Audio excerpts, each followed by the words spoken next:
What's going on, everyone? Jeremy here from the Quartering, and everybody's talking about this Nerd City video about YouTube's biggest lie and about the way they use bots to look at various content. And look, it was, as always with Nerd City, an extremely good production.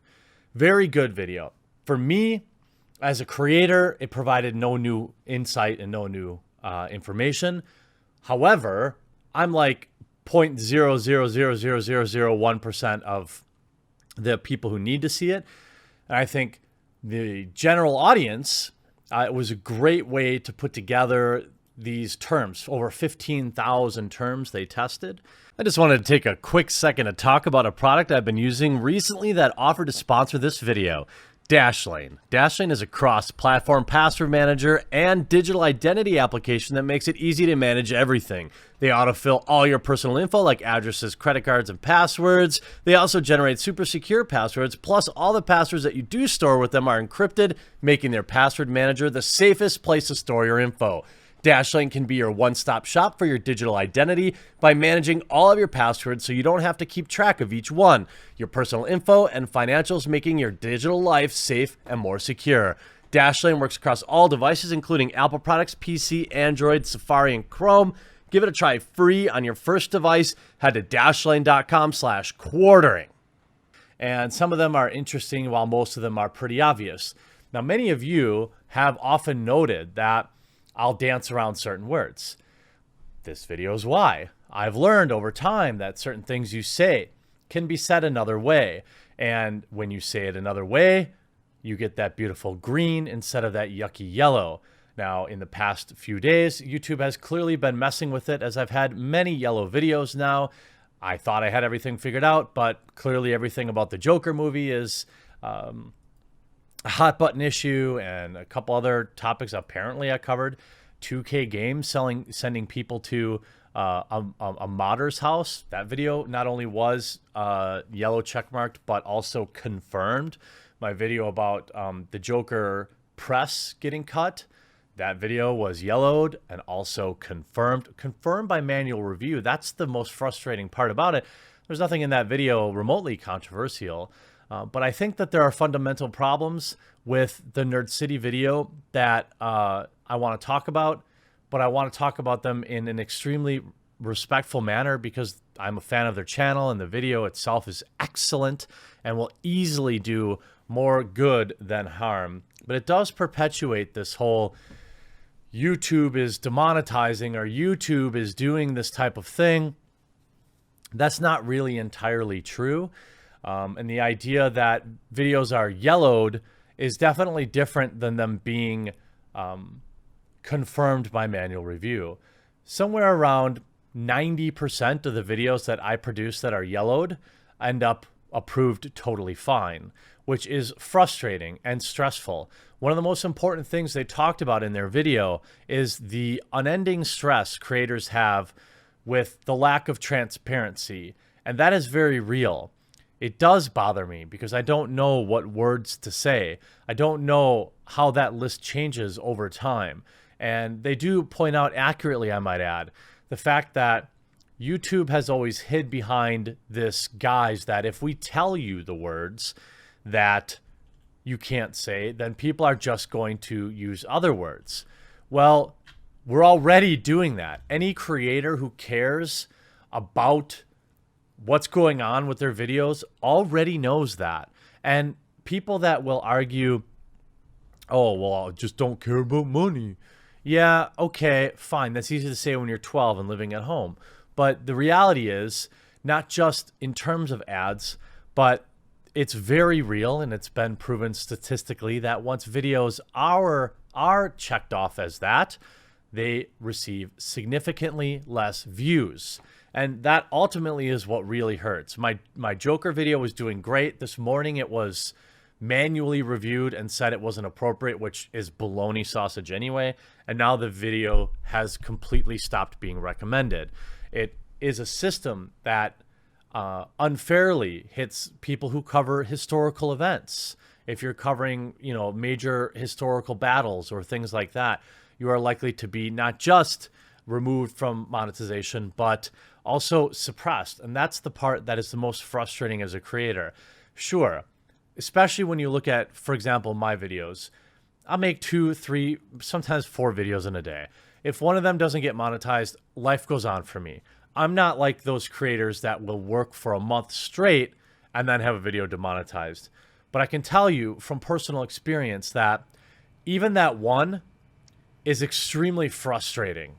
I keep it in perspective because I have, by the time I even notice, I've put out 8 or 9 more videos. But it's still bothersome because I'm one of those people that genuinely goes out of my way to try and stay within the rules. Why is not? It's not just because of the ads. It's more so about the reach. Because look, if you grow your channel, this is how I approach when videos get hit. I say, oh gosh, that sucks. Essentially, my reaction is always the same. But hey, the video did good. It probably brought in a few new subscribers, so that's good. The people that make one video a month or, several weeks or put, 1,000 hours into a video, they get hit. I can't imagine what that's like to their psyche. The video also talks about, basically YouTube outright lying about their keyword lists. Now, I'm sure they're smart enough to not be caught in specific lies, but there are several clips where YouTube employees deny the existence of this kind of list, which of course anybody who creates YouTube videos knows and has always known is absolute baloney. Of course there's a list. There's a reason I say the bad guys from WW2 or the T word or the H word or this or that or goober gobbers. These are words that I have tested.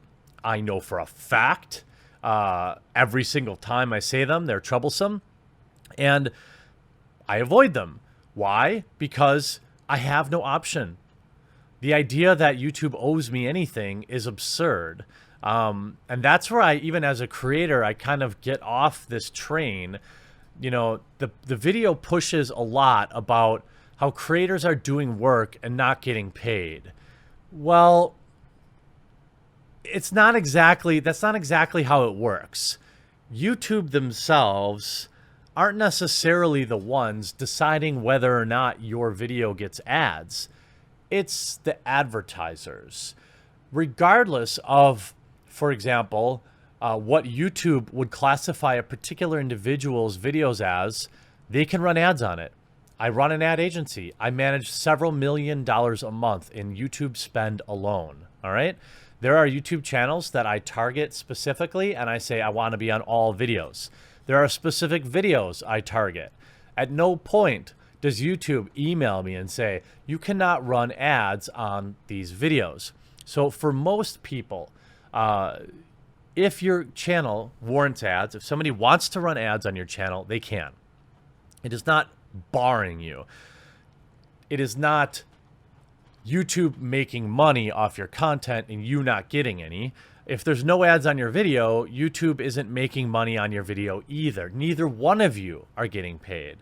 There's this misconception that YouTube, for all its flaws, doesn't want to run ads on every single video. Make no mistake about it. If it were up to YouTube, they would be running ads on every single video and multiple unskippable ads and multiple ad breaks. That is what YouTube wants to do. What funds YouTube is Google AdSense and Google AdWords. Advertisers like myself use Google AdWords to buy ads. Now, in my industry, it is well known that YouTube videos are not a high return on investment type of product. Most of the clients that use me use it for branding perspectives. Big Fortune 500 companies work with my agency, and they know that there's no positive ROI on YouTube. They run it for awareness. You think when Borderlands 3 runs an ad, they think that they're going to get a direct purchase? No, it's about enforcing all their other advertising. So smart agencies like myself, when we sell YouTube ad, we use an attribution model where the advertiser knows, look, you're never going to get a direct one-to-one sale, like an ROI positive sale off YouTube. Extremely rare, okay? But what you want it to do is you want it to be the tide that raises all boats. You want it to lead to a click on an ad on Google or Bing. You want it to lead to them eventually going to your website to buy your product. we'll never really be able to truly attach that sail, but we can test it and show that it can be the tide that raises all boats. The idea that YouTube itself doesn't want to run ads on, you know, an LGBT creator versus somebody else is just categorically incorrect. It's a business. It wants to run ads on everybody. I just don't see a scenario where they're like, boy, we really don't want to monetize this person. A lot of this comes from, as well, social pressure. So when you see a lot of the demonetization, it's because of outright YouTube or hate mobs outside of YouTube. All right. Now, does YouTube take notice of specific channels and then say, look, we're not going to run ads on this channel anymore? Yes. But I'm talking about the bigger picture. I'm talking about the other, 100 million channels. When people get outraged, YouTube has but one reaction, and that is to demonetize the channel. You saw them do that to Crowder, for example. Are they suppressing videos in the algorithm? I believe they are. I don't have any definitive evidence of that other than my own interactions. But YouTube is absolutely up to no good in a lot of areas. But one of those areas, in my opinion, is not whether or not they run ads on your videos. It is a direct effect of agencies, and they mentioned this in the Nerd City video too, mainstream media, legacy media, always trying to attach the advertiser to the creator. And it's something I've always said, look, I don't control whose ads are on my video. It's not an endorsement. It's just an ad on my video. But if you remember back during the apocalypse, we said, oh, there's a Coca-Cola ad on a crazy, spicy, like beheading video or something like that. Does Coca-Cola endorse this? This was the mainstream media's approach. And I fought against it then, just like I will now, by saying, no, of course not. Ads are run via cookies. I target my ads on YouTube channels based on whether or not I know what I know about the viewer. All right. So either I can look at hard demographic data for a particular YouTube channel for a direct ad buy, or I'll use Google's internal database and say, look, I want to target females from 17 to 25.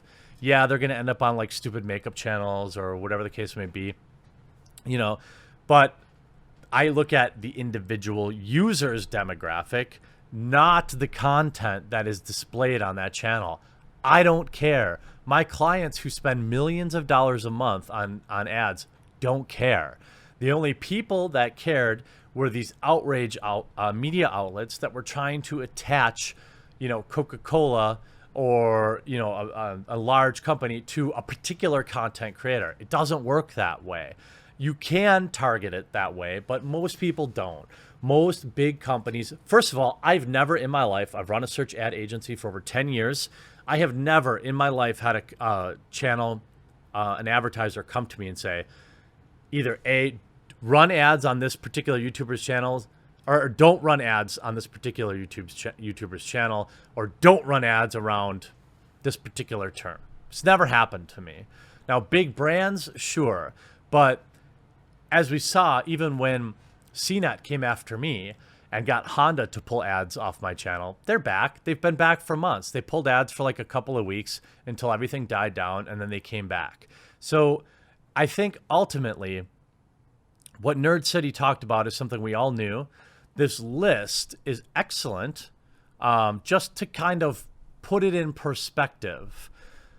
There are words on here that are questionable, like activation, alert, but there are obviously a lot of words in here that are pretty obvious, blunt, curse words.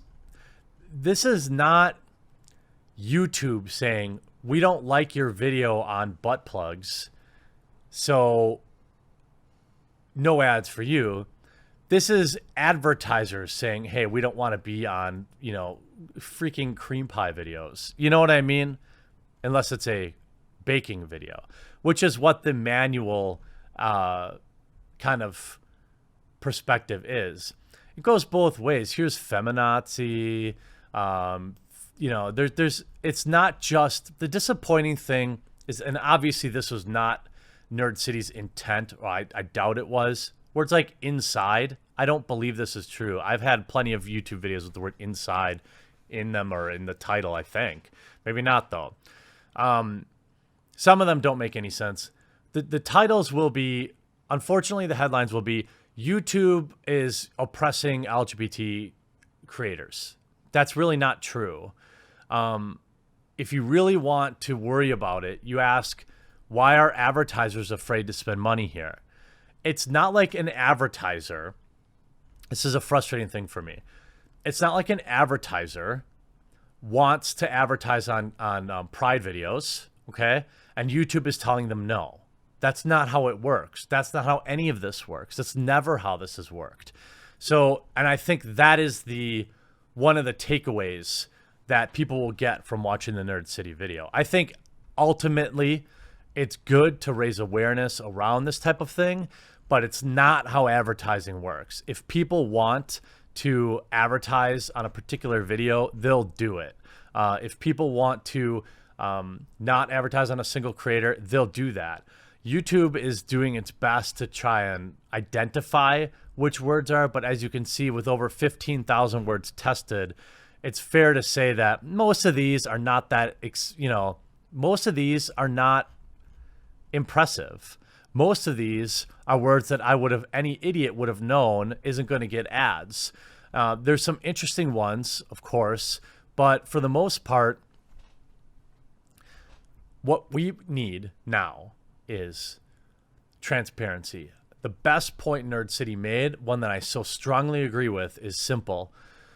The idea that they're not being transparent to protect bad actors is absurd, all right? You already have a system in place where if people are circumventing your system, they can be reported for it.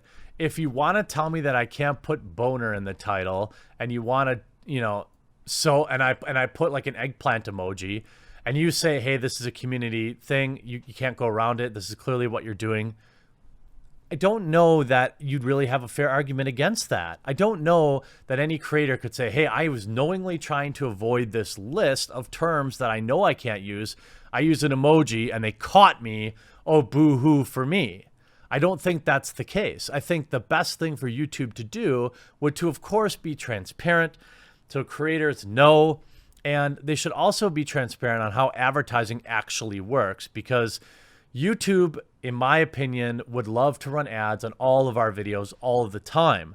Their system is broken and flawed, and helping their creators by giving us more information would be the best thing that they can do, in my opinion. I hope you enjoyed this video. We'll talk to you again real soon.